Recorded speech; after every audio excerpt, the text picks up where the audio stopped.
ഒരു കല്യാണ വീട് അപാരതയായാലോ? പാർട്ട് 1. Chess number 1. പെണ്ണിന്റെ സഹോദരൻ കാഴ്ചവെക്കുന്ന കുറച്ച് പ്രകടനങ്ങൾ. ഇനി വേണമെങ്കിൽ നമുക്കതിനെ ഉത്തരവാദിത്വം എന്നൊക്കെ പറയാട്ടോ.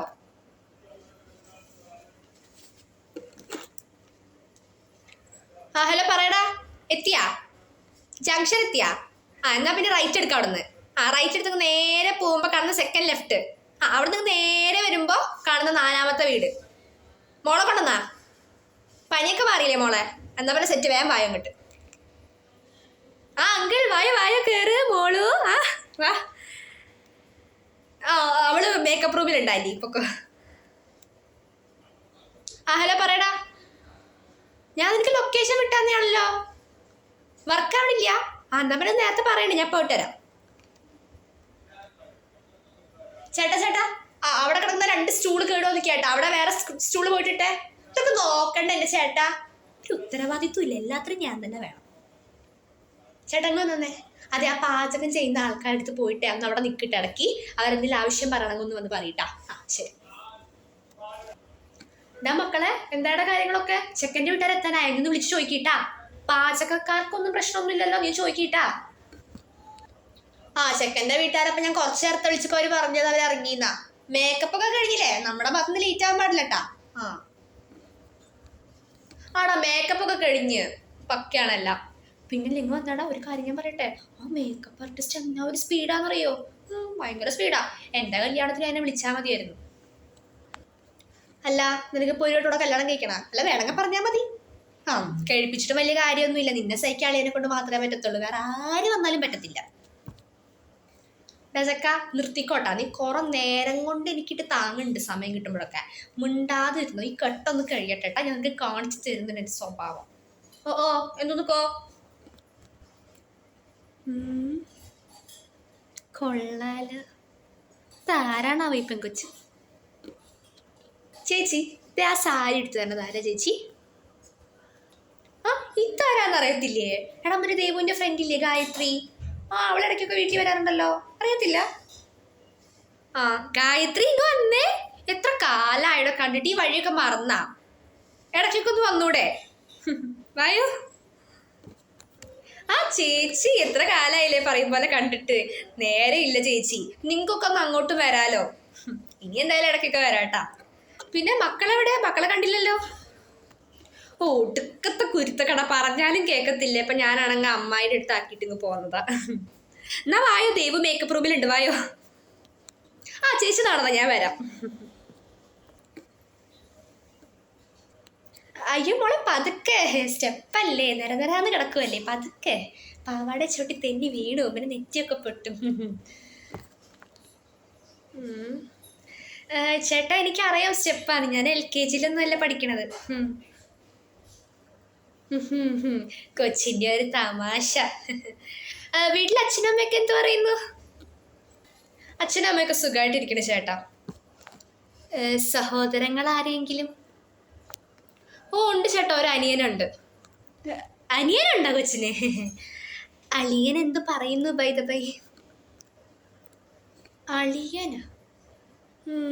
എൻ്റെ പൊന്ന് ചേട്ടാ, ചേട്ടൻ്റെ പരിപ്പ് എൻ്റെ കലത്തിൽ വേവത്തില്ല. അളിയനും മോളും സുഖമായിട്ടിരിക്കുന്നു ചേട്ടാ. അളിയനും കൊച്ചുവാ? അനിയൻ്റെ കല്യാണം കഴിഞ്ഞാ? അപ്പോ അയ്യോ ചേട്ടാ, അനിയൻ്റെ കല്യാണം കഴിഞ്ഞെന്നല്ല ഉദ്ദേശിച്ചത്. എൻ്റെ കല്യാണം കഴിഞ്ഞെന്നാ പറഞ്ഞത്. അതിപ്പോ എൻ്റെ ഫ്രണ്ടിൻ്റെ ചേട്ടൻ എന്ന് വെച്ചാൽ എൻ്റെ കൂടെ ബ്രദർ ആണല്ലോ. അപ്പൊ പിന്നെ എൻ്റെ ഹസ്ബൻഡ് എന്ന് വെച്ചിട്ടുണ്ടെങ്കിൽ ചേട്ടൻ്റെ അളിയനായിട്ട് വരത്തില്ലേ? അളിയന് സുഖമാണെന്നല്ലേ ചേട്ടൻ ചോദിച്ചത്? അപ്പോൾ അളിയനും കൊച്ചു സുഖമായിട്ടിരിക്കുന്നു ചേട്ടാ. പിന്നെ ഞാൻ അവരെയും കൂടെ കൂട്ടിക്കൊണ്ടുവരണമെന്ന് വിചാരിച്ചത് ആക്ച്വലി. പിന്നെ കൊച്ചു വന്നാലേ കരഞ്ഞാകെ കോളാക്കും. അപ്പൊ ചേട്ടൻ പറഞ്ഞു ചേട്ടനൊന്ന് ലീവല്ലേ, അപ്പൊ ചേട്ടൻ നോക്കിക്കോളാന്ന്. ഭയങ്കര കെയറിങ് ആണ്. ഏത്? അയ്യേ, അപ്പൊ മാരീഡ് ആയിരുന്ന? വെറുതെ ആശിച്ചു.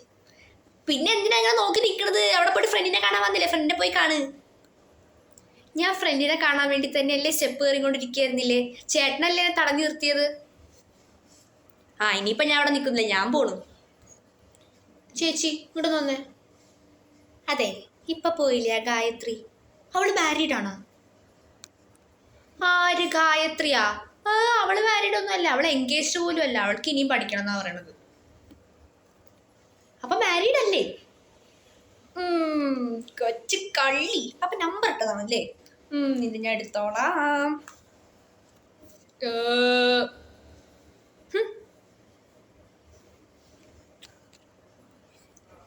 ചേട്ടാ, അതെ, ആ ടേബിൾ ഒന്ന് മാറ്റാ. ടേബിളാണ് രസമില്ല. ആ മറ്റേ ടേബിൾ കൊണ്ടൊന്ന് ഇട്ടോക്ക്. ആ, കുറച്ചേരം തൊപ്പി വയ്ക്കട്ടെ. അതാരാണ് അവിടെ മുഖം വീർപ്പിച്ച് ഗേറ്റിന്റെ പുറത്തിക്കണത്? ക്ഷണിച്ച ആളാന്ന് തോന്നുന്നില്ലല്ലോ. ഒന്ന് പോയി നോക്കാം. അങ്കിള് അതിലെ ഗേറ്റിന്റെ പുറത്തിക്കണത് കയറി വായോ. അതിന് നിനക്ക് ഞാൻ ആരാന്നറിയോ? അല്ല പോട്ടെ, നീ എന്നെ ക്ഷണിച്ചിട്ടുണ്ടാ കയറി വരാൻ പറയാനായിട്ട്? ക്ഷണിച്ചാലും ക്ഷണിച്ചില്ലൊക്കെ എന്താ മാമ, ഒന്ന് കയറി വായോ. നിന്റെ ആരാന്നറിയോ ഞാൻ? അങ്ങനെ ആരാന്ന് ചോദിച്ചിട്ടുണ്ടെങ്കിൽ എനിക്ക് അങ്ങോട്ട് ഓർമ്മ കിട്ടണില്ല. എങ്ങനെ ഓർമ്മ കിട്ടാനാ? നിന്റെ അച്ഛനമ്മയൊന്നും എന്നെ കുറിച്ച് പറഞ്ഞു തന്നിട്ടുണ്ടാവില്ല. എന്നാ കേട്ടോ, ഞാൻ ഒരു വട്ടേ പറയത്തുള്ളൂ, ശ്രദ്ധിച്ച് കേട്ടോളണം ഞാൻ നിന്റെ ആരാന്ന്. ശ്രദ്ധിച്ച് കേട്ടോ, ഞാൻ നിന്റെ അമ്മയുടെ, അമ്മായിയുടെ മോൻ്റെ ഭാര്യയുടെ കുട്ടിയുടെ അനിയത്തിയുടെ ഭർത്താവിൻ്റെ മകളുടെ അമ്മായിയുടെ മോളുടെ ഫ്രണ്ടിൻ്റെ ദത്തുപുത്രിയുടെ അമ്മായിയുടെ മോനാണ് ഞാൻ. അതായത് നിന്റെ മാമനായിട്ട് വരും. മനസ്സിലായ? ഇനി ഒന്ന് പറഞ്ഞേ, ആരായിട്ട് വരുന്നു? വല്ലാത്ത ചെറിയ ബന്ധമായിപ്പോയി. എൻ്റെ അമ്മയുടെ അമ്മായിയുടെ ബാക്കി മറന്നുപോയി. അല്ല, വളരെ ചെറിയ ബന്ധമായോണ്ട് കിട്ടണില്ല. നീയൊക്കെ മറന്നില്ലെങ്കിലേ അത്ഭുതമുള്ളൂ. അല്ലെങ്കിൽ ഇപ്പോഴത്തെ പിള്ളേരൊക്കെ ഇൻസ്റ്റാഗ്രാമത്തിലല്ലേ. അപ്പം ശരിക്കുള്ള ഗ്രാമത്തിലെ കാര്യങ്ങളൊന്നും അറിയത്തില്ലല്ലോ. എന്തായാലും ഞാൻ നിന്റെ ഒരു മാമനാണ്. പക്ഷേ എന്നിട്ട് പോലും എടാ, നിനക്കൊരു കാര്യം അറിയോ കൊച്ചനെ? നിന്റെ അച്ഛനും ഞാനും കൂടെ തോളത്ത് കൈയിട്ട് അളിയന്മാരെ പോലെയാണ് നടന്നത്. അറിയോ നിനക്ക്? പിന്നെ അളിയന്മാരെ പോലെ അല്ലാതെ പിന്നെ നാത്തൂന്മാരെ പോലെ ടിന്നിങ് വിത്ത് നാത്തൂന് സ്റ്റാറ്റസ് ഇടും. ഇതൊക്കെ എവിടെ നിന്ന് വന്നതോ? ബാക്കി പറ. അതന്നെ ഞാൻ പറഞ്ഞു വന്നത്. എന്നിട്ട് പോലും നിന്റെ അച്ഛന് എൻ്റെ പെങ്ങളെ കൊച്ചിൻ്റെ കല്യാണത്തിന് എന്തൊന്ന് വിളിക്കാൻ തോന്നിയാ? ഇല്ല. ഓക്കെ, പോട്ടെ, അതും പോട്ടെ. നിന്റെ അമ്മ അവളെ ഉണ്ടല്ലോ ഞാൻ ഈ കയ്യിലിട്ടിട്ടാ വളർത്തിയെ. തറയെ വെച്ചാ പേനരിക്കും, തലയെ വെച്ചാ ഉറുമ്പരിക്കും, അങ്ങനെ പറഞ്ഞിട്ടാ ഞാൻ എൻ്റെ കൊച്ചിനെ നോക്കിയേ. എന്നിട്ട് നിന്റെ അമ്മ പോലും എൻ്റെ ഒരു വാക്ക് പറഞ്ഞു വിളിച്ചില്ല. പിന്നെ നീ അവരെ വിളിച്ചില്ലെങ്കിൽ നീ അല്ലേടാ ഓർത്ത് വിളിക്കേണ്ടത്. നീ എത്ര പ്രാവശ്യം എൻ്റെ ഒക്കത്തിരുന്ന് മുള്ളിയിട്ടുണ്ടെന്നറിയോ? എന്നിട്ട് ഞാൻ നിന്നെ വലിച്ചെറിഞ്ഞോ? എന്നിട്ട് നിങ്ങളൊക്കെ കൂടെ എന്നെ കറിവേപ്പിലെടുത്ത് കളയുന്ന പോലെ അല്ലേടാ കളഞ്ഞത്. നോക്കിക്കോ, ഞാൻ ഇവിടുന്ന് ഒരു പച്ച വെള്ളം പോലും കുടിക്കില്ല. ഞാൻ ഇവിടെ നിന്ന് പ്രതിഷേധിക്കാൻ പോവാ. മനുഷ്യൻ നാറ്റിക്കുന്ന തോന്നണത്. അതിപ്പോ വിളിക്കാൻ മറന്നു പോയതല്ലേ. മാമൻ ഇങ്ങ് വന്നേ, നമുക്ക് ചോറുണ്ടിട്ട് പോവാം. ഇല്ല, എനിക്ക് അഭിമാനമുണ്ട്. ഞാൻ കേറത്തില്ല. ഞാൻ ഇവിടെ നിന്ന് ഒരു തുള്ളി പോലും അനങ്ങത്തില്ല. നാട്ടുകാരൊക്കെ അറിയട്ടെ നിങ്ങളുടെയൊക്കെ സ്വഭാവം. ഇതിപ്പോ പ്രശ്നമായി എന്നാണല്ലോ തോന്നുന്നത്. ഇതൊക്കെ എവിടെ നിന്ന് വന്നെന്നാവോ? ഇങ്ങേരത് എവിടെ പോയിന്നാവോ? എൻ്റെ പൊന്നു ചേട്ടത് ഇങ്ങേരത് ഒരു കല്യാണ വീടിന്റെ മുന്നിൽ പോയി പ്രശ്നം ഉണ്ടാക്കുന്നു. വന്ന് ഓടി വന്ന് പിടിച്ചേ. എൻ്റെ പൊന്നേട്ടൊന്നും വന്നേ. ഇല്ല, ഞാൻ ഇവിടുന്ന് ഒരു അടി അനങ്ങത്തില്ല. നാട്ടുകാരൊക്കെ അറിയട്ടെ ഇവരുടെയൊക്കെ തനി സ്വഭാവം. ഇവര് നമ്മുടെ ആരും അല്ല. അതിനിങ്ങ് വന്നേ ഒന്ന്.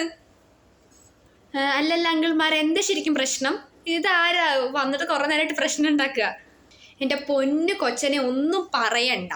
ഇത് ഈ അടുത്തുള്ള പ്രാന്താസ്പത്രിയിൽ നിന്ന് ഓടി വന്നതാണ്. ഷോക്ക് അടക്കാൻ പിടിച്ച് കിടത്തിയേക്കായിരുന്നു. അപ്പം നീറ്റ് ഓടി വന്നതാണ്.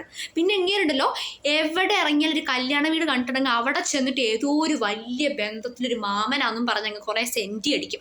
അതാണ് ഇങ്ങനെ മെയിൻ പണി. ഞങ്ങൾ വിളിച്ചിട്ട് പോട്ടെ മോനെ, സോറി ഇട്ടാ. അത് ശരി, അപ്പം അതായിരുന്നില്ലേ കാര്യം? എൻ്റെ പൊന്ന അങ്കിൾമാരെ കുറച്ച് കഷ്ടപ്പെടുത്തിയിട്ടോ. പെട്ടെന്ന് വിളിച്ച് കൊണ്ടുപോയി. ഇനി വിടല്ലേ, പേടിച്ച് കെട്ടിയിടാം അങ്ങോട്ട്. ആയിക്കോട്ടെ മോനെ, എന്തായാലും കല്യാണമൊക്കെ നന്നായിട്ട് നടക്കട്ടെ കേട്ടോ. ഞങ്ങൾ പോവാണേ. ആയിക്കോട്ടെ, പിന്നെ കാണാം. അപ്പോൾ ഇതിൻ്റെ നെക്സ്റ്റ് പാർട്ട് നെക്സ്റ്റ് വീഡിയോയിലുണ്ടാവും.